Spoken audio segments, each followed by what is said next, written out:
परम सत्कारयोग सतगुरां दी साजी और नवाजी गुरु प्यारी साध संग जीओ।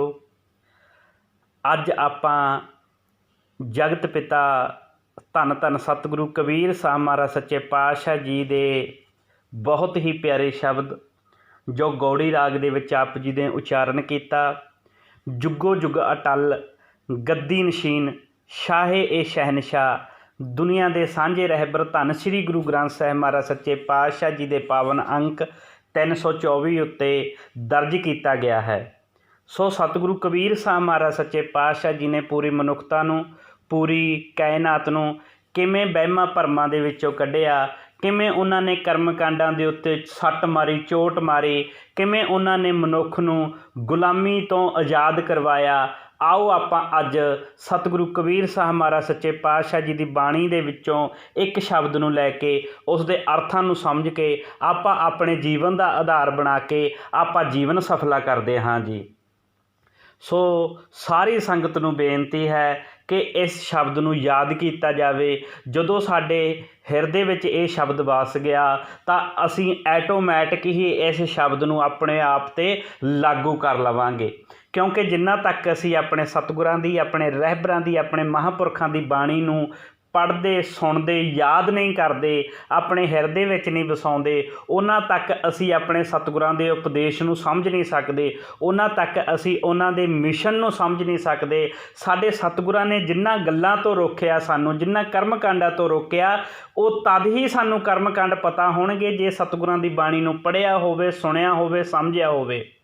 जे असी सतगुरां दी बाणी नूं पढ़िया सुणिया समझिया अपने हिरदे विच वसाया तो सानूं झट याद आ जाएगा, पल दे विच याद आ जाएगा कि इस काम तो साडे सतगुरां ने वरजिया है, ये नहीं करना, और ये कामां नूं साडे सतगुरां ने आख्या है कि सारे जीवन दे विच इस गुणां नूं धारण करदा है तो सानूं वो हर पल याद रहणगे। सो आओ आपां सतगुरु कबीर साहब महाराज सच्चे पातशाह जी दे शब्द नूं पढ़ीए ते उस तो बाद उस दे अर्थां नूं समझीए। गौड़ी राग दे विच सतगुरु कबीर साहब महाराज जी कहंदे ने, नगन फिरत जो पाइया जोग बन का मिर्ग मुक्त सब होग। जदों शब्द शुरू हुंदा है तो सतगुरु सच्चे पातशाह जी इस शब्द दे विच बहुत बड़े बड़े कर्म कांडां ते सੱਟ मार रहे ने।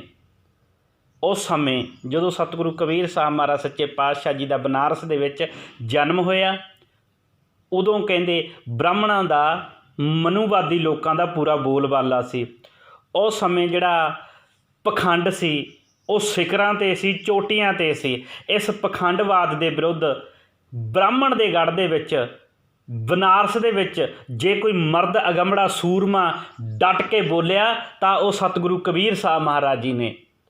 उन्हां दे नाल सतगुरु रविदास महाराज जी का भी इतिहास आउंदा। सतगुरु रविदास ते सतगुरु कबीर साहब महाराज जी जो बनारस दे विच पैदा होए, उन्होंने बनारस दे विच रह के ब्राह्मण नूं मनुवाद नूं डट के ललकारिया कि जिहड़े तेरे कर्मकांड ने इन्हां नाल साडा कुछ नहीं सवरना, इन्हां नाल लोकां दा भला नहीं होना। ते उस समय जिहड़े उन्होंने वहम भरम रब दे नाम ते भगवान दे नाम ते फैलाए हुए सी, उन्हां ते सतगुरु कबीर साहब महाराज जी ने वेखो किड्डी तकड़ी चोट कीती है। आओ पहला आपां रहाऊ वाले बंद नूं पढ़दे हां। रहाऊ वाले बंद नूं जदों आपां पढ़ांगे, रहाऊ वाले बंद नूं जदों आपां समझांगे तो सारे शब्द का कंसैप्ट है वो सानूं समझ लग जाएगा। रहाऊ वाले बंद दे विच की कहंदे ने सतगुरु कबीर साहब महाराज जी, कहंदे क्या नांगे क्या बांधे चाम जब नहीं चीनस आत्म राम।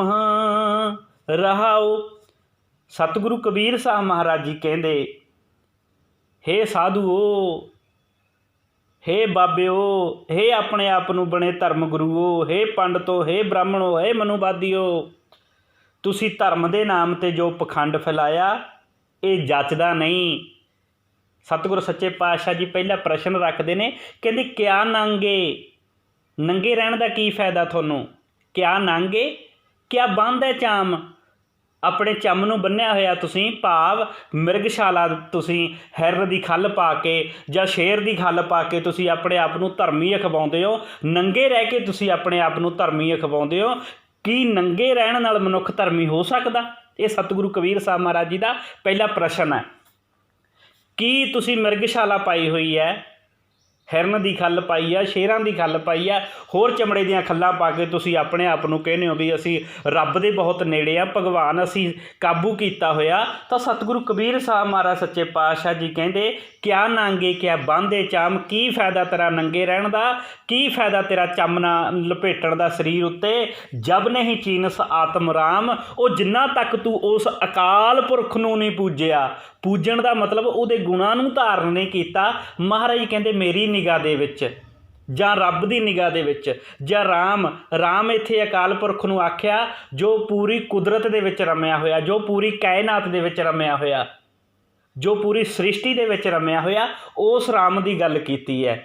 ਜਿਵੇਂ ਬ੍ਰਾਹਮਣ ਨੇ ਆਪਣੇ ਰਾਮਚੰਦਰ ਦੀ ਗੱਲ ਕਰਦਾ, ਉਹ ਰਾਮਚੰਦਰ ਨੂੰ ਭਗਵਾਨ ਮੰਨਦਾ, ਤਾਂ ਸਤਿਗੁਰੂ ਸਾਡੇ ਕਬੀਰ ਸਾਹਿਬ ਮਹਾਰਾਜ ਜੀ ਜਾਂ ਜਦੋਂ ਗੁਰੂ ਗ੍ਰੰਥ ਸਾਹਿਬ ਮਹਾਰਾਜ ਜੀ ਦੀ ਬਾਣੀ ਪੜ੍ਹਾਂਗੇ ਤਾਂ ਸਤਿਗੁਰਾਂ ਨੇ ਰਾਮ ਅਕਾਲ ਪੁਰਖ ਨੂੰ ਆਖਿਆ ਜਿਹੜਾ ਰਮਿਆ ਹੋਇਆ, ਦਸ਼ਰਥ ਦੇ ਪੁੱਤਰ ਨੂੰ ਨਹੀਂ। ਦਸ਼ਰਥ ਦੇ ਪੁੱਤਰ ਦਾ ਤਾਂ ਜਨਮ ਹੋਇਆ ਅਤੇ ਅੰਤ ਵੀ ਹੈ, ਮੌਤ ਵੀ ਹੈ, ਅਤੇ ਜਿਹੜਾ ਰਾਮ ਹੈ ਗੁਰੂ ਕਬੀਰ ਦਾ, ਗੁਰੂ ਗ੍ਰੰਥ ਸਾਹਿਬ ਮਹਾਰਾਜ ਜੀ ਦੀ ਬਾਣੀ ਦੇ ਵਿੱਚ ਜਿਹੜੇ ਰਾਮ ਦਾ ਜ਼ਿਕਰ ਆਇਆ ਉਹ ਅਕਾਲ ਪੁਰਖ ਲਈ ਆਇਆ ਹੈ। ਉਹ ਅਜੂਨੀ ਹੈ, ਨਾ ਉਹ ਜਨਮਦਾ ਹੈ ਅਤੇ ਨਾ ਉਹ ਮਰਦਾ ਹੈ। ਮਹਾਰਾਜ ਕਹਿੰਦੇ ਜਬ ਨਹੀਂ ਚੀਨਸ ਆਤਮ ਰਾਮ, ਤੁਸੀਂ ਉਸ ਰਾਮ ਨੂੰ ਜਿੰਨਾ ਤੱਕ ਨਹੀਂ ਚੀਨਿਆ, ਆਪਣੇ ਹਿਰਦੇ ਵਿੱਚ ਨਹੀਂ ਵਸਾਇਆ, ਉਹਨਾਂ ਤੱਕ ਕਿਆ ਨਾਂਗੇ ਕਿਆ ਬਾਂਧੇ ਚਾਮ, ਤੁਹਾਡੇ ਨੰਗੇ ਰਹਿਣ ਦਾ ਕੋਈ ਫਾਇਦਾ ਨਹੀਂ, ਤੁਹਾਡੇ ਚੰਮ ਦਾ ਜਿਹੜਾ ਤੁਸੀਂ ਆਪਣੇ ਸਰੀਰ 'ਤੇ ਲਪੇਟਿਆ ਇਹਦਾ ਕੋਈ ਫਾਇਦਾ ਨਹੀਂ। ਇਹ ਸਤਿਗੁਰੂ ਕਬੀਰ ਸਾਹਿਬ ਮਹਾਰਾਜ ਸੱਚੇ ਪਾਤਸ਼ਾਹ ਜੀ ਆਪਣੀ ਬਾਣੀ ਦੇ ਵਿੱਚ ਰਹਾਉ ਵਾਲੇ ਬੰਦ ਦੇ ਵਿੱਚ ਆਖ ਰਹੇ ਨੇ, ਅਤੇ ਉਸ ਸਮੇਂ ਬ੍ਰਾਹਮਣਾਂ ਦੇ ਗੜ੍ਹ ਦੇ ਵਿੱਚ ਰਹਿ ਕੇ ਬ੍ਰਾਹਮਣ ਨੂੰ ਸ਼ਰੇਆਮ ਲਲਕਾਰ ਰਹੇ ਨੇ। ਉਹ ਜਿਵੇਂ ਕੋਈ ਪਾਣੀ ਦੇ ਵਿੱਚ ਰਹਿ ਕੇ ਮਗਰ ਵੱਛ ਨਾਲ ਬੈਰ ਪਾ ਲਵੇ, ਇੱਦਾਂ ਹੀ ਸਾਡੇ ਸਤਿਗੁਰਾਂ ਨੇ, ਸਾਡੇ ਰਹਿਬਰਾਂ ਨੇ ਬਨਾਰਸ ਦੇ ਵਿੱਚ ਰਹਿ ਕੇ, ਉਹ ਬ੍ਰਾਹਮਣਾਂ ਦੇ ਵਿੱਚ ਰਹਿ ਕੇ ਮਗਰ ਮੱਛ ਬ੍ਰਾਹਮਣਾਂ ਨੂੰ ਲਲਕਾਰਿਆ, ਉਹਨਾਂ ਨਾਲ ਦੁਸ਼ਮਣੀ ਪਾਈ ਆ। ਦੁਸ਼ਮਣੀ ਇਸ ਕਰਕੇ ਨਹੀਂ ਪਾਈ ਕਿ ਉਹਨਾਂ ਨੇ ਸਤਿਗੁਰੂ ਕਬੀਰ ਸਾਹਿਬ ਮਹਾਰਾਜ ਸੱਚੇ ਪਾਤਸ਼ਾਹ ਜੀ ਨੂੰ ਪਰੇਸ਼ਾਨ ਕੀਤਾ, ਦੁਸ਼ਮਣੀ ਇਸ ਕਰਕੇ ਪਾਈ ਆ ਕਿਉਂਕਿ ਉਸ ਬ੍ਰਾਹਮਣਾਂ ਨੇ, ਉਹਨਾਂ ਉਸ ਸਮੇਂ ਦੇ ਮਨੂਵਾਦੀ ਲੋਕਾਂ ਨੇ ਇਨਸਾਨੀਅਤ ਨੂੰ ਗੁਲਾਮ ਬਣਾ ਕੇ ਰੱਖਿਆ ਸੀ। ਸਤਿਗੁਰਾਂ ਨੇ ਬ੍ਰਾਹਮਣਵਾਦ ਨੂੰ ਟਾਰਗੇਟ ਕੀਤਾ, ਬ੍ਰਾਹਮਣ ਨੂੰ ਟਾਰਗੇਟ ਨਹੀਂ ਕੀਤਾ। ਇਹ ਨੋਟ ਕਰਿਓ, ਬ੍ਰਾਹਮਣਵਾਦ ਜਿਹੜੇ ਵੀ ਧਰਮ ਵਿੱਚ ਫੈਲਿਆ ਹੋਇਆ ਸੀ ਸਤਿਗੁਰਾਂ ਨੇ ਉਸ ਦੇ ਉੱਤੇ ਕਰਾਰੀ ਚੋਟ ਕੀਤੀ ਆ। ਇਹਦੇ ਵਿੱਚ ਕੋਈ ਸ਼ੱਕ ਨਹੀਂ ਕਿ ਕਬੀਰ ਸਾਹਿਬ ਮਹਾਰਾਜ ਸੱਚੇ ਪਾਤਸ਼ਾਹ ਜੀ ਨੂੰ ਉਹ ਦੁਸ਼ਮਣ ਸਮਝਦੇ ਸੀ। ਦੁਸ਼ਮਣ ਇਸ ਕਰਕੇ ਸਮਝਦੇ ਸੀ ਕਿਉਂਕਿ ਸਤਿਗੁਰੂ ਕਬੀਰ ਸਾਹਿਬ ਮਹਾਰਾਜ ਸੱਚੇ ਪਾਤਸ਼ਾਹ ਜੀ ਸੱਚ ਦੇ ਉੱਤੇ ਪਹਿਰਾ ਦਿੰਦੇ ਸੀ, ਸੱਚ ਆਖਦੇ ਸੀ। ਸਤਿਗੁਰਾਂ ਨੇ ਸ਼ਰੇਆਮ ਲਲਕਾਰ ਕੇ ਆਖਿਆ ਕਿ ਤੁਸੀਂ ਜਿਹੜੇ ਹੋ ਇਹ ਤੁਸੀਂ ਸਾਡੇ ਦੁਸ਼ਮਣ ਬਣੇ ਹੋਏ ਹੋ, ਅਤੇ ਦੁਸ਼ਮਣ ਨੂੰ ਸਮਝਣਾ ਬਹੁਤ ਵੱਡੀ ਜਿੱਤ ਹੈ, ਅਤੇ ਲੜਨਾ ਤਾਂ ਬਾਅਦ ਵਿੱਚ ਹੈ ਨਾ। ਫਿਰ ਸਤਿਗੁਰਾਂ ਨੇ ਜਿਹੜੀ ਲੜਾਈ ਲੜੀ ਦੁਸ਼ਮਣ ਦੇ ਨਾਲ, ਜਿਹੜੀ ਜੰਗ ਲੜੀ ਉਹ ਕਲਮ ਦੇ ਤੌਰ 'ਤੇ ਲੜੀ, ਵਿਚਾਰਧਾਰਕ ਦੀ ਜਿਹੜੀ ਜੰਗ ਲੜੀ ਆ ਸਤਿਗੁਰਾਂ ਨੇ, ਅਤੇ ਇਸ ਵਿਚਾਰ ਦੇ ਦੁਆਰਾ ਹੀ ਇਹ ਜੰਗ ਜਿੱਤੀ ਗਈ ਆ। ਦੁਸ਼ਮਣ ਨੂੰ ਸਤਿਗੁਰਾਂ ਨੇ ਆਪਣੀ ਵਿਚਾਰ ਦੇ ਨਾਲ ਹੀ ਹਰਾ ਦਿੱਤਾ। ਜਿਹੜੇ ਪ੍ਰਸ਼ਨ ਸਤਿਗੁਰਾਂ ਨੇ ਉਹਨਾਂ ਮਨੂਵਾਦੀ ਬ੍ਰਾਹਮਣਵਾਦੀ ਲੋਕਾਂ ਨੂੰ ਕੀਤੇ ਸੀ, ਜਾਂ ਉਸ ਸਮੇਂ ਦੇ ਜਿਹੜੇ ਨਾਂਗੇ ਸਾਧੂ ਆਪਣੇ ਆਪ ਨੂੰ ਅਖਵਾਉਂਦੇ ਸੀ, ਭੋਲੇ ਭਾਲੇ ਗਰੀਬ ਲੋਕਾਂ ਨੂੰ, ਜਨਤਾ ਨੂੰ ਲੁੱਟ ਰਹੇ ਸੀ, ਉਹਨਾਂ ਨੂੰ ਪ੍ਰਸ਼ਨ ਰੱਖੇ ਅਤੇ ਉਹਨਾਂ ਨੂੰ ਜਵਾਬ ਨਹੀਂ ਆਏ। ਉਹ ਜਵਾਬ ਅੱਜ ਤੱਕ ਨਹੀਂ ਆਏ ਅਤੇ ਰਹਿੰਦੀ ਦੁਨੀਆ ਤੱਕ ਵੀ ਇਹ ਪ੍ਰਸ਼ਨਾਂ ਦੇ ਜਵਾਬ ਨਹੀਂ ਦੇ ਸਕਦੇ। ਸਤਿਗੁਰੂ ਕਬੀਰ ਸਾਹਿਬ ਮਹਾਰਾਜ ਆਖਣ ਲੱਗੇ, ਜੇ ਨੰਗੇ ਰਹਿਣ ਨਾਲ ਰੱਬ ਮਿਲਦਾ ਤਾਂ ਮੈਨੂੰ ਇੱਕ ਗੱਲ ਦਾ ਜਵਾਬ ਦਿਓ। ਕਹਿੰਦੇ ਨਗਨ ਫਿਰਤ ਜੋ ਪਾਈ ਹੈ ਜੋਗ, ਕਹਿੰਦੇ ਨੰਗਿਆ ਰਹਿਣ ਦੇ ਨਾਲ ਜੇ ਯੋਗ ਪ੍ਰਾਪਤ ਹੁੰਦਾ, ਜੇ ਰੱਬ ਮਿਲਦਾ, ਭਗਵਾਨ ਮਿਲਦਾ, ਤਾਂ ਮਹਾਰਾਜ ਆਖਦੇ ਨੇ ਸਤਿਗੁਰੂ ਕਬੀਰ ਸਾਹਿਬ ਮਹਾਰਾਜ ਜੀ, ਕਹਿੰਦੇ ਬਨ ਕਾ ਮਿਰਗ ਮੁਕਤ ਸਭ ਹੋਗ, ਕਹਿੰਦੇ ਜੰਗਲ ਦੇ ਜਿੰਨੇ ਵੀ ਮਿਰਗ ਨੇ, ਮਿਰਗ ਦਾ ਮਤਲਬ ਹਿਰਨ ਹੁੰਦਾ, ਇਹ 'ਤੇ ਆਪਾਂ ਪਸ਼ੂ ਲੈਣਾ, ਜਾਨਵਰ ਲਵਾਂਗੇ, ਜਿੰਨੇ ਵੀ ਜੰਗਲ ਦੇ ਜਾਨਵਰ ਨੇ, ਪਸ਼ੂ ਨੇ, ਪੰਛੀ ਨੇ, ਉਹ ਤਾਂ ਰਹਿੰਦੇ ਹੀ ਨੰਗੇ ਨੇ, ਉਹਨਾਂ ਨੂੰ ਕਿਉਂ ਨਹੀਂ ਯੋਗ ਪ੍ਰਾਪਤ ਹੋਇਆ? ਜੇ ਤੁਸੀਂ ਕਹਿੰਦੇ ਹੋ ਵੀ ਨੰਗੇ ਰਹਿਣ ਨਾਲ ਭਗਵਾਨ ਮਿਲਦਾ, ਰੱਬ ਮਿਲਦਾ, ਤਾਂ ਜਾਨਵਰ ਜਿੰਨੇ ਵੀ ਨੇ, ਹੁਣ ਕਾਂ ਨੇ ਕਦੇ ਕੋਟ ਪੈਂਟ ਪਾਇਆ? ਨਹੀਂ ਪਾਇਆ। ਭੇਡ ਨੇ ਕਦੇ ਲਹਿੰਗਾ ਪਾਇਆ? ਨਹੀਂ ਪਾਇਆ। ਅਸੀਂ ਦੇਖਿਆ ਕਦੇ ਇਹਨਾਂ ਨੇ ਵੀ ਸੂਟ ਪਾਏ ਹੋਏ ਨੇ? ਨਹੀਂ ਪਾਏ। ਹਾਂ, ਜਿਨ੍ਹਾਂ ਨੇ ਅੱਜ ਦੇ ਸਮੇਂ ਦੇ ਵਿੱਚ ਘਰਾਂ ਦੇ ਵਿੱਚ ਰੱਖੇ ਨੇ, ਸਰਦੀ ਤੋਂ ਬਚਣ ਲਈ ਉਹਨਾਂ ਦੇ ਉੱਤੇ ਜੈਕਟ ਪਾ ਦਿੱਤੀ ਜਾਂ ਕੋਈ ਉਹਨਾਂ ਨੇ ਘਰੇ ਸਵਾਟਰ ਬੁਣ ਕੇ ਪਾ ਦਿੱਤਾ, ਉਹ ਗੱਲ ਵੱਖਰੀ ਹੈ। ਪਰ ਜਿੰਨੇ ਇਹ ਜਾਨਵਰ ਨੇ, ਇਹ ਜੰਗਲਾਂ ਦੇ ਵਿੱਚ ਨੰਗੇ ਰਹਿੰਦੇ ਨੇ, ਪੰਛੀ ਨੰਗੇ ਰਹਿੰਦੇ ਨੇ, ਇਹ ਅਜੇ ਤੱਕ ਮੁਕਤ ਨਹੀਂ ਹੋਏ। ਅਤੇ ਮੈਨੂੰ ਦੱਸੋ ਜੋਗੀਓ, ਪੰਡਤੋ, ਬ੍ਰਾਹਮਣੋ, ਤੁਸੀਂ ਕਿਵੇਂ ਮੁਕਤ ਹੋ ਜਾਓਗੇ? ਦੇਖੋ ਕਿੱਡਾ ਵੱਡਾ ਪ੍ਰਸ਼ਨ ਸਤਿਗੁਰੂ ਕਬੀਰ ਸਾਹਿਬ ਮਹਾਰਾਜ ਜੀ ਆਪਣੀ ਬਾਣੀ ਦੇ ਵਿੱਚ ਉਠਾ ਰਹੇ ਨੇ। ਐਵੇਂ ਨਹੀਂ ਸਤਿਗੁਰੂ ਕਬੀਰ ਸਾਹਿਬ ਮਹਾਰਾਜ ਜੀ ਦੇ ਮਗਰ ਇਹ ਤਲਵਾਰਾਂ ਲੈ ਕੇ ਪੈਂਦੇ ਸੀ, ਗੰਡਾਸੇ ਲੈ ਕੇ ਪੈਂਦੇ ਸੀ। ਐਵੇਂ ਨਹੀਂ ਸਤਿਗੁਰੂ ਕਬੀਰ ਸਾਹਿਬ ਮਹਾਰਾਜ ਜੀ ਨੂੰ ਧਮਕੀਆਂ ਦਿੰਦੇ ਸੀ, ਹਾਥੀਆਂ ਮੂਹਰੇ ਬੰਨ੍ਹ ਕੇ ਸੁੱਟਦੇ ਸੀ। ਉਹ ਸਤਿਗੁਰੂ ਕਬੀਰ ਸਾਹਿਬ ਮਹਾਰਾਜ ਜੀ ਜਿਹੜੀ ਜੰਗ ਲੜ ਰਹੇ ਸੀ, ਉਹ ਮਨੁੱਖਤਾ ਦੀ ਆਜ਼ਾਦੀ ਲਈ ਲੜ ਰਹੇ ਸੀ, ਕਿਉਂਕਿ ਸਦੀਆਂ ਤੋਂ ਸਾਡੇ ਲੋਕਾਂ ਨੂੰ ਗੁਲਾਮ ਬਣਾ ਕੇ ਰੱਖਿਆ ਸੀ। ਉਹ ਪਿਆਰਿਓ, ਕਦੇ ਸਤਿਗੁਰੂ ਕਬੀਰ ਸਾਹਿਬ ਮਹਾਰਾਜ ਜੀ ਦੀ ਬਾਣੀ ਪੜ੍ਹ ਕੇ ਵੇਖੋ। ਅਸੀਂ ਤਾਂ ਸਤਿਗੁਰਾਂ ਨਾਲੋਂ ਨਾਤਾ ਹੀ ਤੋੜ ਕੇ ਬਹਿ ਗਏ। ਮੈਂ ਗੱਲ ਕੀਤੀ ਸੀ ਨਾ ਕਿ ਅਸੀਂ ਤਾਂ ਸਤਿਗੁਰੂ ਕਬੀਰ ਸਾਹਿਬ ਮਹਾਰਾਜ ਜੀ ਨਾਲ ਹੀ ਤੋਂ ਰੋਕ ਮਾ ਲਿਆ। ਕਿਵੇਂ? ਸਤਿਗੁਰੂ ਕਬੀਰ ਸਾਹਿਬ ਮਹਾਰਾਜ ਜੀ ਸਾਨੂੰ ਮੂਰਤੀ ਪੂਜਾ ਤੋਂ ਰੋਕ ਰਹੇ ਨੇ, ਅਸੀਂ ਸਤਿਗੁਰੂ ਕਬੀਰ ਸਾਹਿਬ ਦੀ ਮੂਰਤੀ ਬਣਾ ਕੇ ਪੂਜਣ ਲੱਗ ਗਏ। ਕਿੱਡੀ ਵੱਡੀ ਇਹ ਸਾਡੀ ਗਲਤੀ ਹੈ। ਸਤਿਗੁਰੂ ਕਬੀਰ ਸਾਹਿਬ ਮਹਾਰਾਜ ਸਾਨੂੰ ਮਾफ़ ਨਹੀਂ ਕਰਨਗੇ। ਲੋ ਆਓ ਆਪਾਂ ਅੱਗੇ ਪੜ੍ਹਦੇ ਹਾਂ। ਸਤਿਗੁਰੂ ਕਬੀਰ ਸਾਹਿਬ ਮਹਾਰਾਜ ਜੀ ਜਿੱਥੇ ਕਰਮਕਾਂਡਾਂ 'ਤੇ ਚੋਟ ਕਰਦੇ ਨੇ, ਉੱਥੇ ਜਿਨ੍ਹਾਂ ਨੇ ਸਿਰ ਦੇ ਉੱਤੋਂ ਕੱਲਾ ਕੱਲਾ ਬਾਲ ਪੁੱਟਿਆ ਹੋਇਆ, ਗੰਜੇ ਹੋਏ ਨੇ, ਟਕਲੇ ਹੋਏ ਨੇ, ਆਪਣੇ ਆਪ ਨੂੰ ਕਹਿੰਦੇ ਨੇ ਵੀ ਅਸੀਂ ਸਿੱਧੀ ਪਾ ਲਈ, ਅਸੀਂ ਰੱਬ ਦੇ ਬਹੁਤ ਨੇੜੇ ਚਲੇ ਗਏ ਜਾਂ ਅਸੀਂ ਰੱਬ ਨੂੰ ਕਾਬੂ ਕਰ ਲਿਆ। ਤਾਂ ਸਤਿਗੁਰੂ ਕਬੀਰ ਸਾਹਿਬ ਮਹਾਰਾਜ ਜੀ ਉਹਨਾਂ ਨੂੰ ਵੀ ਪ੍ਰਸ਼ਨ ਕਰ ਰਹੇ ਨੇ, ਮੂੰਡ ਮੁੰਡਾਏ ਜੋ ਸਿੱਧ ਪਾਈ, ਮੁਕਤੀ ਭੇਡ ਨਾ ਗਈਆਂ ਕਾਈ। ਜੇ ਸਿਰ ਦੇ ਉੱਤੇ ਬਾਲ ਨਾ ਕੀਤਿਆਂ, ਬਾਲ ਨਾ ਰੱਖਿਆਂ, ਬਾਲ ਕਟਾ ਲਿਆ ਜਾਂ ਸਾਰੇ ਬਾਲ ਸਿਰ ਦੇ ਉੱਤੋਂ ਪੱਟ ਕੇ ਸੁੱਟ ਦੇਣ ਨਾਲ ਤੁਹਾਨੂੰ ਸਿੱਧੀ ਪ੍ਰਾਪਤ ਹੁੰਦੀ ਆ, ਹੈ ਨਾ। ਅਤੇ ਸਤਿਗੁਰੂ ਕਬੀਰ ਸਾਹਿਬ ਮਹਾਰਾਜ ਜੀ ਕਹਿੰਦੇ ਮੁਕਤੀ ਭੇਡ ਨਾ ਗਈਆਂ ਕਾਈ। ਦੇਖੋ ਕਿੱਡਾ ਵੱਡਾ ਸਤਿਗੁਰਾਂ ਨੇ ਇਹ ਪ੍ਰਸ਼ਨ ਉਹਨਾਂ ਦੇ ਸਾਹਮਣੇ ਰੱਖਿਆ। ਜਿਹੜੇ ਕਹਿੰਦੇ ਸੀ ਵੀ ਸਾਡੇ ਵਾਲ ਲੰਬੇ ਹੋ ਰਹੇ ਨੇ, ਕੇਸ ਲੰਬੇ ਹੋ ਰਹੇ ਨੇ, ਅਸੀਂ ਜੇ ਇਹਨਾਂ ਕੇਸਾਂ ਨੂੰ ਪੱਟ ਦੇਵਾਂਗੇ ਤਾਂ ਸਾਨੂੰ ਰੱਬ ਦੇ ਦਰਸ਼ਨ ਹੋ ਜਾਣਗੇ ਜਾਂ ਅਸੀਂ ਸਿੱਧ ਬਣ ਜਾਵਾਂਗੇ ਜਾਂ ਸਾਨੂੰ ਸਿੱਧੀ ਪ੍ਰਾਪਤ ਹੋ ਜਾਏਗੀ। ਸਤਿਗੁਰੂ ਕਬੀਰ ਸਾਹਿਬ ਮਹਾਰਾਜ ਕਹਿੰਦੇ ਜਿਹੜੀਆਂ ਭੇਡਾਂ ਨੇ ਜਾਂ ਗਾਵਾਂ ਨੇ, ਜਿਹੜੇ ਇਹਨਾਂ ਦੇ ਸਰੀਰ ਦੇ ਵਾਲ ਨੇ ਬਹੁਤ ਲੰਬੇ ਲੰਬੇ ਹੋ ਜਾਂਦੇ ਨੇ। ਫਿਰ ਜਿਹੜੇ ਆਜੜੀ ਹੁੰਦੇ ਨੇ ਉਹ ਭੇਡਾਂ ਦੇ ਵਾਲ ਕੱਟ ਦਿੰਦੇ ਨੇ। ਕਹਿੰਦੇ ਜੇ ਵਾਲ ਕੱਟਣ ਦੇ ਨਾਲ, ਸਿਰ ਮੁੰਨਣ ਦੇ ਨਾਲ ਮੁਕਤੀ ਮਿਲਦੀ ਹੈ ਤਾਂ ਗਾਵਾਂ ਅਤੇ ਭੇਡਾਂ ਨੂੰ ਪਹਿਲਾਂ ਮੁਕਤੀ ਮਿਲ ਜਾਣੀ ਚਾਹੀਦੀ ਹੈ, ਕਿਉਂਕਿ ਇਹਨਾਂ ਦੇ ਸਰੀਰ ਦੀਆਂ ਜੱਤਾਂ ਵੀ ਵੱਧ ਜਾਂਦੀਆਂ ਨੇ। ਇਹਨਾਂ ਦੇ ਸਰੀਰ ਦੇ ਵਾਲ ਵਧਣ ਕਰਕੇ ਆਜੜੀ ਜਿਹੜੇ ਲੋਕ ਨੇ, ਭੇਡਾਂ ਪਾਲਣ ਵਾਲੇ, ਗਾਵਾਂ ਪਾਲਣ ਵਾਲੇ ਜਿਹੜੇ ਗਵਾਲੇ ਨੇ, ਉਹ ਇਹਨਾਂ ਗਾਵਾਂ ਦੇ ਜਾਂ ਭੇਡਾਂ ਦੇ ਵਾਲ ਕੱਟ ਦਿੰਦੇ ਨੇ। ਪਹਿਲਾਂ ਤਾਂ ਇਹਨਾਂ ਭੇਡਾਂ ਅਤੇ ਗਾਵਾਂ ਨੂੰ ਮੁਕਤੀ ਮਿਲਣੀ ਚਾਹੀਦੀ ਹੈ। ਇਹ ਗੱਲਾਂ ਜਿਹੜੀਆਂ ਸਤਿਗੁਰੂ ਕਬੀਰ ਸਾਹਿਬ ਮਹਾਰਾਜ ਸੱਚੇ ਪਾਤਸ਼ਾਹ ਜੀ ਕਹਿ ਰਹੇ ਨੇ, ਬਹੁਤ ਵੱਡੇ ਪੱਧਰ 'ਤੇ ਨੇ, ਪਰ ਸਾਡੇ ਲੋਕਾਂ ਨੂੰ ਇਹ ਸਮਝ ਨਹੀਂ ਲੱਗ ਰਹੀ। ਕਾਰਨ ਪਤਾ ਕੀ ਆ? ਕਿਉਂਕਿ ਅਸੀਂ ਸਤਿਗੁਰਾਂ ਦੀ ਬਾਣੀ ਨੂੰ ਪੜ੍ਹਿਆ ਨਹੀਂ। ਜਿਵੇਂ ਭਾਈ ਗੁਰਦਾਸ ਜੀ ਆਖ ਰਹੇ ਨੇ, ਭਾਈ ਗੁਰਦਾਸ ਜੀ ਜੋ ਆਪਣੀ 36ਵੀਂ ਵਾਰ ਦੇ ਵਿੱਚ ਲਿਖ ਰਹੇ ਨੇ, ਪੌੜੀ 14 ਦੇ ਵਿੱਚ ਲਿਖ ਰਹੇ ਨੇ, ਕਹਿੰਦੇ ਮਿਲਿਆ ਜੇ ਤੀਰਥ ਨਹਾਤਿਆਂ ਡੱਡਾਂ ਜਲਵਾਸੀ। ਜੇ ਰੱਬ ਤੀਰਥਾਂ 'ਤੇ ਨਹਾਉਣ ਨਾਲ ਮਿਲਦਾ ਹੋਵੇ ਤਾਂ ਸਭ ਤੋਂ ਪਹਿਲਾਂ ਡੱਡੂਆਂ ਨੂੰ ਮਿਲਣਾ ਚਾਹੀਦਾ, ਕਿਉਂਕਿ ਤੀਰਥਾਂ 'ਤੇ ਪਾਣੀ ਆ, ਸਰੋਵਰ ਬਣੇ ਨੇ ਜਾਂ ਤੀਰਥਾਂ ਦੇ ਉੱਤੇ ਜੋ ਧਾਰਮਿਕ ਸਥਾਨ ਤੁਸੀਂ ਬਣਾਏ ਹੋਏ ਨੇ, ਐਸੇ ਪਾਣੀ ਨੇ ਜਿਹੜੇ ਜਿੱਥੇ ਜਾ ਕੇ ਤੁਸੀਂ ਕਹਿੰਦੇ ਹੋ ਕਿ ਸਾਡੀ ਮੁਕਤੀ ਹੁੰਦੀ ਹੈ। ਤਾਂ ਗੁਰੂ ਗ੍ਰੰਥ ਸਾਹਿਬ ਮਹਾਰਾਜ ਜੀ ਦੀ ਬਾਣੀ ਵੀ ਇਹੀ ਗੱਲ ਆਖ ਰਹੀ ਆ ਕਿ ਜੇ ਪਾਣੀ ਨਾਲ ਮੁਕਤੀ ਹੁੰਦੀ ਤਾਂ ਮਨ ਪਾਣੀ ਨਾਲ ਸਾਫ਼ ਹੁੰਦਾ ਅਤੇ ਗੁਰੂ ਨਾਨਕ ਸਾਹਿਬ ਮਹਾਰਾਜ ਜੀ ਨੂੰ ਇਹ ਗੱਲ ਕਹਿਣ ਦੀ ਲੋੜ ਨਹੀਂ ਸੀ, ਮੂਤ ਪਲੀਤੀ ਕੱਪੜ ਹੋਏ ਦੇ ਸਾਬੁਣ ਲਈਐ ਉਹ ਧੋਏ, ਭਰੀਐ ਮੱਤ ਪਾਪਾਂ ਕੈ ਸੰਗ ਉਹ ਧੋਪੈ ਨਾਵੇਂ ਕੈ ਰੰਗ। ਜਿਹੜੀ ਮੱਤ ਪਾਪਾਂ ਨਾਲ ਭਰੀ ਹੋਈ ਆ, ਇਹ ਨਾਮ ਨਾਲ ਧੋਤੀ ਜਾਣੀ ਹੈ। ਨਹੀਂ ਉੱਥੇ ਸਾਬਣ ਲਿਖ ਦਿੰਦੇ, ਕਿਉਂ ਨਹੀਂ ਲਿਖਿਆ? ਉੱਥੇ ਤੀਰਥ ਲਿਖ ਦਿੰਦੇ, ਕਿਉਂ ਨਹੀਂ ਲਿਖੇ? ਕਿਉਂਕਿ ਸਤਿਗੁਰਾਂ ਨੂੰ ਪਤਾ ਜਿਹੜੀ ਮਨ ਦੀ ਮੈਲ ਆ ਉਹ ਕੋਈ ਤੀਰਥ ਨਹੀਂ ਉਤਾਰ ਸਕਦਾ। ਮਨ ਦੀ ਮੈਲ ਨੂੰ ਸਿਰਫ ਤੇ ਸਿਰਫ ਅਕਾਲ ਪੁਰਖ ਦਾ ਨਾਮ, ਸਤਿਗੁਰਾਂ ਦੀ ਬਾਣੀ, ਸਤਿਗੁਰਾਂ ਦੇ ਬਚਨ, ਸਤਿਗੁਰਾਂ ਦੀ ਵਿਚਾਰਧਾਰਾ ਹੀ ਧੋ ਸਕਦੀ ਹੈ। ਮਿਲਿਆ ਜੇ ਤੀਰਥ ਨਾਥਿਆਂ ਡੱਡਾਂ ਜਲਵਾਸੀ। ਭਾਈ ਗੁਰਦਾਸ ਜੀ ਕਹਿੰਦੇ ਨੇ ਡੱਡੂਆਂ ਨੂੰ, ਮੱਛੀਆਂ ਨੂੰ ਜਾਂ ਸੱਪਾਂ ਨੂੰ, ਜਿਹੜੇ ਪਾਣੀ ਦੇ ਵਿੱਚ ਰਹਿੰਦੇ ਨੇ ਹਰ ਵਕਤ, ਉਹਨਾਂ ਨੂੰ ਪਹਿਲਾਂ ਮੁਕਤੀ ਮਿਲਣੀ ਚਾਹੀਦੀ ਸੀ। ਬਾਲ ਵਧਾਇਆ ਪਾਈਐ ਜੜ ਜਟਾਂ ਪਲਾਸੀ।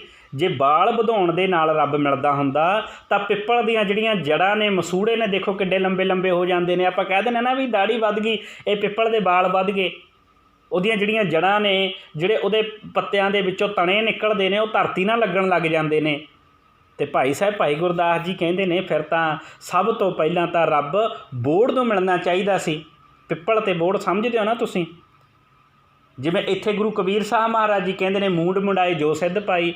ਕਈ ਕਹਿੰਦੇ ਬਾਲ ਜਮਾ ਹੀ ਗੰਜੇ ਹੋ ਜੋ, ਕੱਟ ਦੇਵੋ ਰੱਬ ਮਿਲ ਜਾਏਗਾ। ਸਤਿਗੁਰੂ ਕਬੀਰ ਸਾਹਿਬ ਮਹਾਰਾਜ ਕਹਿੰਦੇ ਭੇਡਾਂ ਅਤੇ ਗਾਵਾਂ ਨੂੰ ਕਿਉਂ ਨਹੀਂ ਮਿਲਿਆ। ਜਿਹੜੇ ਕਹਿੰਦੇ ਜੇ ਬਾਲ ਵਧਾ ਕੇ ਰੱਖੀਏ, ਜਟਾਂ ਬਣਾ ਲਈਏ, ਜਟਾਂ ਦੀ ਗੱਲ ਹੋ ਰਹੀ ਆ ਨਾ। ਤਾਂ ਇੱਥੇ ਸਤਿਗੁਰੂ ਇਹ ਨਹੀਂ ਕਹਿ ਰਹੇ ਕਿ ਆਪਣੇ ਬਾਲ ਕਟਾ ਲਓ ਜਾਂ ਰੱਖ ਲਓ ਜਾਂ ਨਾ ਰੱਖੋ, ਇਹ ਗੱਲ ਦਾ ਜ਼ਿਕਰ ਨਹੀਂ ਕਰ ਰਹੇ। ਇੱਥੇ ਕਰਮਕਾਂਡ 'ਤੇ ਚੋਟ ਕਰ ਰਹੇ ਨੇ।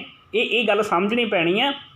ਕਰਮਕਾਂਡ 'ਤੇ ਜਿਹੜੇ ਸਵਾਹ ਮਲ ਕੇ ਜਟਾਂ ਬਣਾ ਲੈਂਦੇ ਨੇ, ਆਪਦੇ ਵੱਡੇ ਵੱਡੇ ਬਾਲ ਰੱਖ ਕੇ ਫਿਰ ਸਵਾਹ ਪਾ ਲੈਂਦੇ ਨੇ, ਜਟਾਂ ਬਣਾ ਲੈਂਦੇ ਨੇ, ਆਪਣੇ ਆਪ ਨੂੰ ਸਾਧੂ ਬਾਬੇ ਮਹਾਤਮਾ ਕਹਾਉਣ ਲੱਗ ਜਾਂਦੇ ਨੇ। ਭਾਈ ਸਾਹਿਬ ਭਾਈ ਗੁਰਦਾਸ ਜੀ ਕਹਿੰਦੇ ਨੇ ਜੇ ਜਟਾਂ ਰੱਖਣ ਦੇ ਨਾਲ ਰੱਬ ਮਿਲਦਾ ਤਾਂ ਦੇਖੋ ਤੁਸੀਂ ਬੋਹੜ ਦੀਆਂ ਕਿੱਡੀਆਂ ਕਿੱਡੀਆਂ ਜਟਾਂ ਨੇ। ਪਹਿਲਾਂ ਤਾਂ ਬੋਹੜ ਨੂੰ ਰੱਬ ਮਿਲਣਾ ਚਾਹੀਦਾ ਸੀ। ਅਗਲੀ ਭਾਈ ਗੁਰਦਾਸ ਜੀ ਉਹੀ ਗੱਲ ਕਰ ਰਹੇ ਨੇ ਜੋ ਕਬੀਰ ਸਾਹਿਬ ਜੀ ਨੇ ਕੀਤੀ ਆ, ਨੰਗੇ ਰਹਿਆਂ ਜੇ ਮਿਲੈ ਵਣ ਮਿਰਗ ਉਦਾਸੀ। ਜੇ ਨੰਗੇ ਰਹਿਣ ਦੇ ਨਾਲ ਰੱਬ ਮਿਲਦਾ ਤਾਂ ਫਿਰ ਜੰਗਲਾਂ ਦੇ ਵਿੱਚ ਜਾਨਵਰਾਂ, ਪਸ਼ੂਆਂ, ਪੰਛੀਆਂ ਨੂੰ ਮਿਲਣਾ ਚਾਹੀਦਾ ਸੀ। ਭਸਮ ਲਾਏ ਜੇ ਪਾਈਏ ਖਰ ਖੇ ਨਿਵਾਸੀ। ਜੇ ਭਸਮ ਲਾਉਣ ਦੇ ਨਾਲ, ਸਰੀਰ ਦੇ ਉੱਤੇ ਸਵਾਹ ਮਲਣ ਦੇ ਨਾਲ ਰੱਬ ਮਿਲਦਾ ਤਾਂ ਖੋਤਾ ਤਾਂ ਲਿੜਦਾ ਹੀ ਸਵਾਹ ਦੇ ਵਿੱਚ ਆ। ਇਹ ਗੱਲਾਂ ਦੇ ਜਵਾਬ ਸਾਨੂੰ ਦੇਣੇ ਪੈਣਗੇ। ਜੇ ਨਹੀਂ ਦਿੰਦੇ ਇਹਦਾ ਮਤਲਬ ਇਹ ਪਖੰਡ ਨੇ ਜਿਹੜੇ ਸਾਡੇ ਸਤਿਗੁਰਾਂ ਨੇ ਲੋਕਾਂ ਦੇ ਸਾਹਮਣੇ ਰੱਖੇ ਸੀ ਸਵਾਲ, ਉਹਨਾਂ ਦੇ ਅੱਜ ਤੱਕ ਜਵਾਬ ਨਹੀਂ ਮਿਲੇ। ਇਸ ਪਖੰਡ ਨੂੰ ਸ਼ਰੇਆਮ ਸਾਡੇ ਸਤਿਗੁਰਾਂ ਨੇ ਤੁਹਾਡੇ ਸਾਹਮਣੇ ਰੱਖ ਕੇ ਇਹਨਾਂ ਪਖੰਡਾਂ ਨੂੰ ਖਤਮ ਕੀਤਾ। ਪਰ ਫਿਰ ਅਸੀਂ ਉਹੀ ਬਾਬਿਆਂ ਦੇ ਜਿਨ੍ਹਾਂ ਨੇ ਵੱਡੀਆਂ ਵੱਡੀਆਂ ਜਟਾਂ ਰੱਖੀਆਂ ਹੋਈਆਂ ਨੇ, ਜੇ ਅਸੀਂ ਸਤਿਗੁਰਾਂ ਦੀ ਬਾਣੀ ਨੂੰ ਪੜ੍ਹਿਆ ਹੁੰਦਾ ਤਾਂ ਸਾਨੂੰ ਪਤਾ ਲੱਗ ਜਾਣਾ ਸੀ ਉਹ ਜਿਹੜੀਆਂ ਇਹ ਜਟਾਂ ਰੱਖੀ ਫਿਰਦਾ, ਇਹ ਜਟਾਂ ਸਾਨੂੰ ਭੁਲੇਖਾ ਪਾਉਣ ਲਈ ਰੱਖੀਆਂ ਨੇ। ਜੇ ਇਹ ਤਨ ਦੇ ਉੱਤੇ ਕੱਪੜੇ ਉਤਾਰੀ ਫਿਰਦਾ, ਇਹ ਸਾਨੂੰ ਭੁਲੇਖੇ ਪਾਉਣ ਲਈ ਰੱਖੇ ਗਏ ਨੇ। ਇਹ ਤਾਂ ਸਾਡੇ ਸਤਿਗੁਰਾਂ ਨੇ ਸਾਨੂੰ ਬਾਣੀ ਦੇ ਵਿੱਚ ਪਹਿਲਾਂ ਹੀ ਸਮਝਾ ਦਿੱਤਾ ਸੀ ਕਿ ਇਹਨਾਂ ਲੋਕਾਂ ਤੋਂ ਬਚੋ। ਜੇ ਪਾਈਏ ਚੁੱਪ ਕੀਤਿਆਂ ਪਸ਼ੂਆਂ ਜੜ ਹਾਸੀ। ਜੇ ਚੁੱਪ ਰਹਿਣ ਦੇ ਨਾਲ ਰੱਬ ਮਿਲੇ ਤਾਂ ਜਾਨਵਰ ਤਾਂ ਵਿਚਾਰੇ ਰਹਿੰਦੇ ਹੀ ਚੁੱਪ ਨੇ, ਪਸ਼ੂ ਤਾਂ ਰਹਿੰਦੇ ਹੀ ਚੁੱਪ ਨੇ, ਉਹਨਾਂ ਨੂੰ ਤਾਂ ਸਾਡੇ ਵਾਂਗ ਬੋਲਣਾ ਨਹੀਂ ਆਉਂਦਾ। ਬਿਨ ਗੁਰਮੁਖਤ ਨਾ ਹੋਵੇ ਗੁਰ ਮਿਲਿਆ ਖਲਾਸੀ। ਦਰਅਸਲ ਦੇ ਵਿੱਚ ਭਾਈ ਸਾਹਿਬ ਭਾਈ ਗੁਰਦਾਸ ਜੀ ਕਹਿੰਦੇ ਗੱਲ ਇਹ ਆ ਕਿ ਰੱਬ ਤੋਂ ਬਗੈਰ, ਅਕਾਲ ਪੁਰਖ ਤੋਂ ਬਗੈਰ ਅਸੀਂ ਮੁਕਤ ਨਹੀਂ ਹੋ ਸਕਦੇ। ਜਿੰਨਾ ਮਰਜ਼ੀ ਅਸੀਂ ਆਪਣੇ ਆਪ ਨੂੰ ਕਹੀ ਚੱਲੀਏ ਕਿ ਅਸੀਂ ਮੁਕਤ ਹੋ ਜਾਵਾਂਗੇ, ਉਹਨਾਂ ਤੱਕ ਸਾਡੀ ਮੁਕਤੀ ਨਹੀਂ ਹੋਣੀ ਜਿੰਨਾ ਤੱਕ ਅਸੀਂ ਆਪਣੇ ਸਤਿਗੁਰਾਂ ਦੇ ਉਪਦੇਸ਼ ਨੂੰ, ਗੁਰ ਪਰਮੇਸ਼ਰ ਏਕੋ ਜਾਣ, ਗੁਰੂ ਤੇ ਰੱਬ, ਰੱਬ ਤੇ ਗੁਰੂ ਸਾਡੇ ਲਈ ਸਾਡੇ ਸਤਿਗੁਰ ਨੇ। ਰੱਬ ਤੇ ਗੁਰੂ ਦੇ ਵਿੱਚ ਕੋਈ ਫਰਕ ਨਹੀਂ। ਇਸ ਲਈ ਸਾਡੇ ਸਤਿਗੁਰ ਹੀ ਸਾਡੇ ਲਈ ਅਕਾਲ ਪੁਰਖ ਨੇ, ਰਾਮ ਨੇ, ਗੋਡ ਨੇ, ਵਾਹਿਗੁਰੂ ਨੇ, ਪਰਮੇਸ਼ਰ ਨੇ, ਮਾਧੋ ਨੇ, ਹਰੀ ਨੇ। ਇਹ ਗੱਲ ਸਮਝਣੀ ਪੈਣੀ ਆ। ਇਸ ਕਰਕੇ ਬੇਨਤੀ ਹੈ ਕਿ ਸਤਿਗੁਰਾਂ ਦੀ ਬਾਣੀ ਨੂੰ ਹੀ ਆਪਾਂ ਅਕਾਲ ਪੁਰਖ ਮੰਨੀਏ। ਸਤਿਗੁਰਾਂ ਦੇ ਗਿਆਨ ਨੂੰ, ਸ਼ਬਦ ਗੁਰੂ ਨੂੰ, ਵਿਵੇਕ ਬੁੱਧ ਨੂੰ ਹੀ ਆਪਾਂ ਅਕਾਲ ਪੁਰਖ ਮੰਨ ਕੇ ਚੱਲੀਏ। ਇਹ ਜਿਹੜੀ ਕੁਦਰਤ ਆ, ਜਿੰਨੀ ਕਾਇਨਾਤ ਸ੍ਰਿਸ਼ਟੀ, ਜੋ ਬ੍ਰਹਿਮੰਡ ਦੇਖ ਰਹੇ ਹਾਂ, ਇਹ ਸਾਰਾ ਉਹਦਾ ਹੀ ਰੂਪ ਹੈ। ਸਾਨੂੰ ਸਾਡੇ ਸਤਿਗੁਰਾਂ ਦੇ ਉਪਦੇਸ਼ ਨੂੰ ਪੜ੍ਹ ਕੇ, ਸੁਣ ਕੇ, ਸਮਝ ਕੇ ਹੀ ਪਤਾ ਲੱਗੇਗਾ। ਔਰ ਭਾਈ ਸਾਹਿਬ ਭਾਈ ਗੁਰਦਾਸ ਜੀ ਨੇ ਅਖੀਰ ਦੇ ਵਿੱਚ ਇਹੀ ਗੱਲ ਆਖੀ ਆ, ਵਿਣ ਗੁਰਮੁਖਤ ਨਾ ਹੋਵੇ ਗੁਰ ਮਿਲਿਆ ਖਲਾਸੀ। ਇਹਨਾਂ ਗੱਲੋਂ ਤੋਂ ਤਾਂ ਗੁਰੂ ਸਾਹਿਬ ਹੀ ਮੁਕਤ ਕਰਾ ਸਕਦੇ ਨੇ। ਹੁਣ ਵੇਖੋ ਸਤਿਗੁਰੂ ਕਬੀਰ ਸਾਹਿਬ ਮਹਾਰਾਜ ਜੀ ਨੇ ਜੋ ਇੱਥੇ ਦੂਸਰੇ ਬੰਦ ਦੇ ਵਿੱਚ ਆਖਿਆ, ਮੂੰਡ ਮੁੰਡਾਏ ਜੋ ਸਿੱਧ ਪਾਈ ਮੁਕਤੀ ਭੇਡ ਨਾ ਗਈਆਂ ਕਾਈ। ਮੇਰੇ ਖਿਆਲ ਨਾਲ ਤੁਹਾਨੂੰ ਸਮਝ ਲੱਗ ਜਾਣੀ ਹੈ। ਕਬੀਰ ਸਾਹਿਬ ਜੀ ਆਪਣੇ ਸਲੋਕਾਂ ਦੇ ਵਿੱਚ ਵੀ ਕਹਿ ਰਹੇ ਨੇ, ਕਬੀਰ ਮਨ ਮੂੰਡਿਆ ਨਹੀਂ ਕੇਸ ਮੁੰਡਾਏ ਕਾਏ। ਹੇ ਕਬੀਰ, ਆਪਣੇ ਆਪ ਨੂੰ ਸਾਧ ਬਣਦਾ ਤੂੰ। ਕਬੀਰ ਸਾਹਿਬ ਮਹਾਰਾਜ ਜੀ ਆਪਣੇ 'ਤੇ ਗੱਲ ਲਾ ਕੇ ਸਾਰੇ ਲੋਕਾਂ ਨੂੰ ਸਮਝਾ ਰਹੇ ਨੇ ਕਿ ਆਪਣੇ ਸਿਰ ਦੇ ਵਾਲ ਪੱਟ ਕੇ, ਗੰਜਾ ਹੋ ਕੇ ਆਪਣੇ ਆਪ ਨੂੰ ਸਾਧ ਬਣਿਆ ਫਿਰਦਾ, ਆਪਣੇ ਆਪ ਨੂੰ ਬਹੁਤ ਵੱਡਾ ਭਗਤੀ ਦਾ, ਆਪਣੇ ਆਪ ਨੂੰ ਕਹਿੰਦਾ ਵੀ ਮੈਂ ਬਹੁਤ ਵੱਡਾ ਭਗਤ ਹਾਂ ਬਣਿਆ ਫਿਰਦਾ। ਤਾਂ ਸਤਿਗੁਰੂ ਕਬੀਰ ਸਾਹਿਬ ਮਹਾਰਾਜ ਜੀ ਕਹਿੰਦੇ ਨੇ, ਕਬੀਰ ਮਨ ਮੂੰਡਿਆ ਨਹੀਂ, ਮਨ ਨੂੰ ਤਾਂ ਮੁੰਨਿਆ ਨਹੀਂ, ਕਿਉਂਕਿ ਵਿਸ਼ੇ ਵਿਕਾਰ ਤਾਂ ਮਨ ਦੇ ਵਿੱਚ ਆਉਂਦੇ ਨੇ। ਮਨ ਦਾ ਕਸੂਰ ਆ ਸਾਰਾ, ਸਰੀਰ ਦਾ ਕਸੂਰ ਥੋੜ੍ਹੀ ਆ। ਤੇਰੇ ਸਿਰ ਦੇ ਉੱਤੇ ਜਿਹੜੇ ਵਾਲ ਲੱਗੇ ਨੇ, ਇਹਨਾਂ ਦਾ ਕਸੂਰ ਥੋੜ੍ਹੀ ਆ, ਤੂੰ ਇਹਨਾਂ ਨੂੰ ਕਟਾ ਦਿੱਤਾ। ਕਸੂਰ ਤਾਂ ਤੇਰੇ ਮਨ ਦਾ, ਭੈੜੀ ਤਾਂ ਤੇਰੀ ਸੋਚ ਹੈ। ਮਨ ਤਾਂ ਤੂੰ ਮੁੰਨਿਆ ਹੀ ਨਹੀਂ, ਮਨ ਨੂੰ ਤਾਂ ਅਕਲ ਦਿੱਤੀ ਨਹੀਂ, ਮਨ ਨੂੰ ਤਾਂ ਗੁਰੂ ਕੋਲੇ ਲੈ ਕੇ ਗਿਆ ਹੀ ਨਹੀਂ, ਗੁਰੂ ਦਾ ਉਪਦੇਸ਼ ਮਨ ਨੂੰ ਤਾਂ ਦਿੱਤਾ ਹੀ ਨਹੀਂ। केस मुंडाए काएं, तू तो केस क्यों मना के तुरया फिरदा। जो किछ कीया सो मन कीया, मूंडा मूंड अजाए। जो कुछ भैड़े कर्म करदा वा तेरा मन करदा वा, तेरा मन ही कहंदा हत्थां नूं अखां नूं ते पैरां नूं भी तू माड़े पासे चल। मन मुन्नना सी, ਉਹ मन मुन्निया नहीं, तू केस मुना के बह गया। सतगुर सच्चे पातशाह कबीर साहब महाराज जी कहंदे इस करके तू असली साधु असली साध नहीं हो सकदा। बिंद राख जो तरीए भाई, अगली तुक्कां दे विच तीसरे बंद दे विच सतगुरु कबीर साहब महाराज जी उचारण करते हैं, बिंद राख जो तरीए पाई, खुश रह क्यों ना परमगत पाई। ਜਿਹੜੇ ਕਹਿੰਦੇ ਨੇ ਅਸੀਂ ਬਿੰਦ ਰੱਖ ਕੇ ਆਪਣਾ ਵੀਰਜ ਰੱਖ ਕੇ ਅਸੀਂ ਨਾ ਵਿਆਹ ਕਰਾ ਕੇ ਅਸੀਂ ਬ੍ਰਹਮ ਗਿਆਨੀ ਬਣ ਜਾਵਾਂਗੇ, ਅਸੀਂ ਵੱਡੇ ਗੁਰੂ ਬਣ ਜਾਵਾਂਗੇ, ਅਸੀਂ ਵੱਡੇ ਬਾਬੇ ਬਣ ਜਾਵਾਂਗੇ। ਇੱਥੇ ਸਤਿਗੁਰੂ ਕਬੀਰ ਸਾਹਿਬ ਮਹਾਰਾਜ ਸੱਚੇ ਪਾਤਸ਼ਾਹ ਜੀ ਨੇ ਉਹਨਾਂ ਨੂੰ ਪੁੱਠੇ ਲਟਕਾ ਦਿੱਤਾ। ਦੇਖੋ ਸਾਧ ਸੰਗਤ ਜੀ, ਦੋ ਗੱਲਾਂ ਹੁੰਦੀਆਂ ਨੇ। ਮਨੁੱਖ ਦੀ ਆਪਣੀ ਮਰਜ਼ੀ ਆ ਕਿ ਉਹਨੇ ਵਿਆਹ ਕਰਵਾਉਣਾ ਜਾਂ ਨਹੀਂ ਕਰਵਾਉਣਾ, ਉਹਨੇ ਗ੍ਰਹਿਸਥ ਪ੍ਰਵਾਨ ਕਰਨਾ ਜਾਂ ਨਹੀਂ ਕਰਨਾ, ਇਹ ਮਨੁੱਖ ਦੀ ਆਪਣੀ ਮਰਜ਼ੀ ਹੈ। ਕੋਈ ਕਿਸੇ ਨਾਲ ਧੱਕਾ ਨਹੀਂ, ਮਨੁੱਖ ਆਜ਼ਾਦ ਹੈ।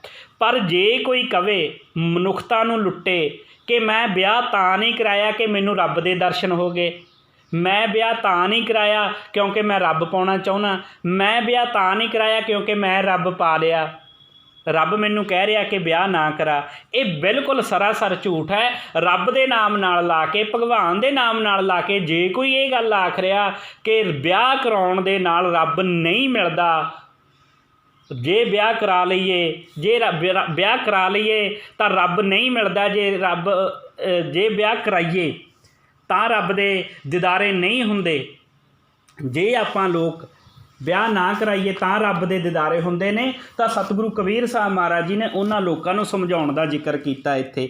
ਬਿੰਦ ਰੱਖ ਜੋ ਤਰੀਏ ਭਾਈ, ਜਿਹੜੇ ਕਹਿੰਦੇ ਨੇ ਵੀ ਵਿਆਹ ਨਾ ਕਰਾਈਏ ਅਸੀਂ ਰੱਬ ਨੂੰ ਪਾਲਾਂਗੇ, ਜਾਂ ਨਾ ਵਿਆਹ ਨਾ ਕਰਾ ਕੇ ਅਸੀਂ ਰੱਬ ਨੂੰ ਪਾ ਲਿਆ। ਕਬੀਰ ਸਾਹਿਬ ਮਹਾਰਾਜ ਜੀ ਕਹਿੰਦੇ ਖੁਸ਼ ਰਹਿ ਕਿਉਂ ਨਾ ਪਰਮਗਤ ਪਾਈ। ਫਿਰ ਤਾਂ ਸਭ ਤੋਂ ਪਹਿਲਾਂ ਖੁਸਰਿਆਂ ਨੂੰ ਰੱਬ ਮਿਲਣਾ ਚਾਹੀਦਾ, ਕਿਉਂਕਿ ਜਿਹੜੇ ਖੁਸਰੇ ਲੋਕ ਨੇ, ਮਹੰਤ ਲੋਕ ਨੇ, ਉਹਨਾਂ ਨੇ ਤਾਂ ਵਿਆਹ ਕਦੇ ਕਰਾਇਆ ਹੀ ਨਹੀਂ, ਉਹਨਾਂ ਦਾ ਤਾਂ ਵਿਆਹ ਹੁੰਦਾ ਹੀ ਨਹੀਂ।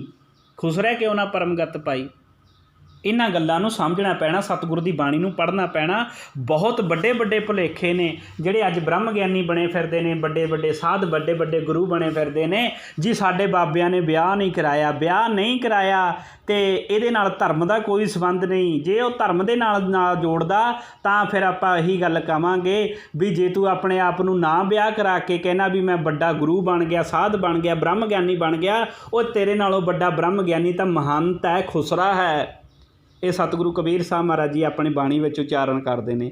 ਅਖੀਰ ਦੇ ਵਿੱਚ ਸਤਿਗੁਰਾਂ ਨੇ ਕਰਮ ਕਾਂਡਾਂ 'ਤੇ ਸੱਟ ਮਾਰਦਿਆਂ ਹੋਇਆਂ ਉਪਦੇਸ਼ ਦਿੱਤਾ, ਕਹਿੰਦੇ ਲੋਕੋ ਕਹੋ ਕਬੀਰ ਸੁਣੋ ਨਰ ਭਾਈ, ਹੇ ਮਨੁੱਖੋ, ਹੇ ਕਾਇਨਾਤ ਦੇ ਲੋਕੋ, ਹੇ ਮੇਰੇ ਸਮਾਜ ਦੇ ਲੋਕੋ, ਹੇ ਮੇਰੀ ਦੁਨੀਆ ਦੇ ਲੋਕੋ, ਸੁਣੋ ਰਾਮ ਨਾਮ ਬਿਨ ਕਿਨ ਗਤ ਪਾਈ। ਓਏ ਰਾਮ ਦੇ ਨਾਮ ਤੋਂ ਬਿਨਾਂ, ਅਕਾਲ ਪੁਰਖ ਦੇ ਨਾਮ ਤੋਂ ਬਿਨਾਂ, ਪਰਮੇਸ਼ਰ ਦੇ ਨਾਮ ਤੋਂ ਬਿਨਾਂ, ਗੁਰੂ ਦੇ ਗਿਆਨ ਤੋਂ ਬਿਨਾਂ ਕਿਸੇ ਮਨੁੱਖ ਨੇ ਜ਼ਿੰਦਗੀ ਦੇ ਵਿੱਚ ਗਤੀ ਨਹੀਂ ਪਾਈ। ਜਿਉਂਦੇ ਜੀ ਮਨੁੱਖ ਉਦੋਂ ਆਪਣੇ ਜੀਵਨ ਦੇ ਵਿੱਚ ਗਤੀ ਪਾ ਲੈਂਦਾ, ਉਦੋਂ ਮੁਕਤ ਹੋ ਜਾਂਦਾ ਜਦੋਂ ਉਹ ਗੁਰੂ ਦੇ ਉਪਦੇਸ਼ ਨੂੰ ਸੁਣ ਕੇ, ਮੰਨ ਕੇ, ਆਪਣੇ ਜੀਵਨ ਦੇ ਵਿੱਚ ਧਾਰਨ ਕਰਕੇ ਆਪਣਾ ਜੀਵਨ ਸਫਲਾ ਕਰਦਾ, ਆਪਣਾ ਜੀਵਨ ਵਧੀਆ ਬਣਾਉਂਦਾ ਹੈ।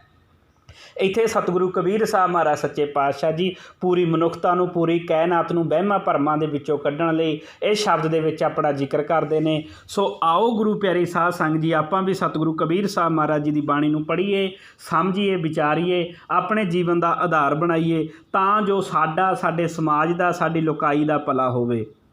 ਅਤੇ ਸਤਿਗੁਰੂ ਕਬੀਰ ਸਾਹਿਬ ਮਹਾਰਾਜ ਸੱਚੇ ਪਾਤਸ਼ਾਹ ਜੀ ਦਾ ਕੱਲ੍ਹ ਗੁਰਪੁਰਬ ਸੀ, ਪ੍ਰਕਾਸ਼ ਪੁਰਬ ਸੀ। ਉਸ 'ਤੇ ਇੱਕ ਵੀਡੀਓ ਬਣਾਈ ਗਈ ਹੈ ਜੋ ਕਿ ਗੁਰਪ੍ਰੀਤ ਸਿੰਘ ਸ਼ਿਮਲਾਪੁਰੀ YouTube 'ਤੇ ਪੇਜ ਬਣਾਇਆ ਹੈ, ਗੁਰਪ੍ਰੀਤ ਸਿੰਘ ਸ਼ਿਮਲਾਪੁਰੀ। ਉਹਦੇ 'ਤੇ ਤੁਸੀਂ ਜਾ ਕੇ ਸਰਚ ਕਰਕੇ ਉਸ ਵੀਡੀਓ ਨੂੰ ਸੁਣ ਸਕਦੇ ਹੋ। ਅਤੇ ਇਸ ਵੀਡੀਓ ਦੇ ਵਿੱਚ ਵੀ, ਇਸ ਆਡੀਓ ਦੇ ਵਿੱਚ ਵੀ ਉਸ ਵੀਡੀਓ ਦਾ ਲਿੰਕ ਦੇ ਦੇਵਾਂਗਾ, ਤਾਂ ਜੋ ਆਪ ਸਤਿਗੁਰੂ ਕਬੀਰ ਸਾਹਿਬ ਮਹਾਰਾਜ ਸੱਚੇ ਪਾਤਸ਼ਾਹ ਜੀ ਨੇ ਜਿਹੜੇ ਵਹਿਮਾਂ ਭਰਮਾਂ ਪਖੰਡਾਂ 'ਤੇ ਚੋਟ ਕੀਤੀ ਹੈ ਅਤੇ ਉਹਨਾਂ ਪਖੰਡਾਂ 'ਤੇ ਚੋਟ ਕਰਕੇ ਸਾਨੂੰ ਸਮਝਾਇਆ ਕਿ ਆਓ ਆਪਾਂ ਇੱਕ ਅਕਾਲ ਪੁਰਖ ਦੇ ਲੜ ਲੱਗੀਏ, ਰਾਮ ਦੇ ਲੜ ਲੱਗੀਏ, ਖੁਦਾ ਦੇ ਲੜ ਲੱਗੀਏ। ਉਹ ਖੁਦਾ ਸਾਡੇ ਅੰਦਰ ਹੀ ਹੈ, ਉਹ ਬਾਹਰ ਨਹੀਂ ਹੈ। ਉਸ ਦੇ ਲੜ ਨਾਲ ਲੱਗ ਕੇ ਆਪਣਾ ਜੀਵਨ ਸਫਲਾ ਕਰੀਏ। ਗੁਰੂ ਅਤੇ ਰੱਬ ਦੇ ਵਿੱਚ ਕੋਈ ਫਰਕ ਨਹੀਂ। ਸਾਡੇ ਲਈ ਸਾਡੇ ਸਤਿਗੁਰੂ ਕਬੀਰ, ਸਤਿਗੁਰੂ ਰਵਿਦਾਸ, ਸਤਿਗੁਰੂ ਨਾਨਕ, ਦਸ਼ਮੇਸ਼ ਪਿਤਾ ਗੁਰੂ ਗੋਬਿੰਦ ਸਿੰਘ ਮਹਾਰਾਜ ਜੀ, ਜਾਂ ਜਿੰਨੇ ਮਹਾਂਪੁਰਖਾਂ ਦੀ ਗੁਰੂ ਗ੍ਰੰਥ ਸਾਹਿਬ ਮਹਾਰਾਜ ਜੀ ਦੇ ਵਿੱਚ ਬਾਣੀ ਹੈ, ਉਹ ਸਾਡੇ ਸਤਿਗੁਰ ਗੁਰੂ ਗ੍ਰੰਥ ਸਾਹਿਬ ਮਹਾਰਾਜ ਜੀ ਸਾਡੇ ਲਈ ਅਕਾਲ ਪੁਰਖ ਨੇ, ਸਾਡੇ ਲਈ ਪਰਮੇਸ਼ਰ ਨੇ, ਸਾਡੇ ਲਈ ਰੱਬ ਨੇ। ਆਓ ਆਪਾਂ ਗੁਰੂ ਗ੍ਰੰਥ ਸਾਹਿਬ ਮਹਾਰਾਜ ਜੀ ਦੇ ਲੜ ਲੱਗ ਕੇ ਆਪਣਾ ਜੀਵਨ ਸਫਲਾ ਕਰੀਏ, ਆਪਣੇ ਪਰਿਵਾਰ ਦਾ ਜੀਵਨ ਸਫਲਾ ਕਰੀਏ, ਵਹਿਮਾਂ ਭਰਮਾਂ ਪਖੰਡਾਂ ਦੇ ਵਿੱਚੋਂ ਨਿਕਲ ਕੇ ਤਰੱਕੀਆਂ ਕਰੀਏ, ਆਪਣੇ ਜੀਵਨ ਨੂੰ ਹੋਰ ਖੁਸ਼ਹਾਲ ਬਣਾਈਏ। ਗੁਰੂ ਸਾਹਿਬ ਜੀ ਦੇ ਲੜ ਲੱਗ ਕੇ ਅਤੇ ਹੋਰ ਲੋਕਾਂ ਨੂੰ ਲਾ ਕੇ ਆਪਣਾ ਅਤੇ ਉਹਨਾਂ ਦਾ ਜੀਵਨ ਸਫਲਾ ਕਰੀਏ। ਇਹ ਤਦ ਹੀ ਹੋਏਗਾ ਜੇਕਰ ਅਸੀਂ ਖੁਦ ਜੁੜਾਂਗੇ। ਅਸੀਂ ਖੁਦ ਤਾਂ ਜੁੜਾਂਗੇ ਜੇਕਰ ਅਸੀਂ ਸਤਿਗੁਰਾਂ ਦੀ ਬਾਣੀ ਨੂੰ ਪੜ੍ਹਾਂਗੇ। ਆਓ ਆਪਾਂ ਬਾਣੀ ਨੂੰ ਪੜ੍ਹੀਏ, ਸਮਝੀਏ, ਵਿਚਾਰੀਏ। ਇੰਨੀਆਂ ਵਿਚਾਰਾਂ ਕਰਦਾ ਹੋਇਆ ਦਾਸ ਖਿਮਾ ਦਾ ਜਾਚਕ ਹੈ। ਜੇਕਰ ਦਾਸ ਕੋਲੋਂ ਕੋਈ ਗਲਤੀ ਹੋਵੇ ਤਾਂ ਖਿਮਾ ਕਰਨਾ, ਮਾफ़ ਕਰਨਾ। ਅੱਗੇ ਤੋਂ ਆਪ ਜੀ ਦੇ ਸਾਹਮਣੇ ਸਤਿਗੁਰਾਂ ਦੀ ਬਾਣੀ ਨੂੰ ਆਪ ਸੁੱਧ ਅਤੇ ਸਪਸ਼ਟ ਰੱਖਾਂਗਾ। ਵਾਹਿਗੁਰੂ ਜੀ ਕਾ ਖਾਲਸਾ, ਵਾਹਿਗੁਰੂ ਜੀ ਕੀ ਫਤਿਹ। ਜੈ ਭੀਮ, ਜੈ ਭਾਰਤ, ਜੈ ਸੰਵਿਧਾਨ।